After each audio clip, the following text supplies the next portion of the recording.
Shane here at Mike's Off-Road. Looks like we got kind of Jeep mania going on down here again. We do a lot of stuff with Jeeps. We do a lot of aftermarket parts. We do a lot of suspension stuff. Lately we've been doing a lot of suspension and actually doing some repairs on steering and things like that, trying to make some Jeeps drive a little bit better for people. It's something to kind of remember if you ever have any issues with your Jeep driving bad, or just doesn't feel quite right going down the road, you got any rattles, clanks. We do a lot of repairs on Jeeps too, and we do upgrades to the steering and suspension, and we have the capability to do full alignments and everything. This Jeep, for instance, we're replacing the tie rod end. Guy came in and it was just kind of driving funny, and we're going to replace that, do an alignment on it, and get this thing going back down the road.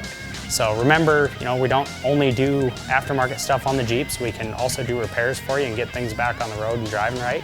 So next time you got anything going on with your Jeep, don't be afraid to call Mike's Off-Road and we'll get you set up.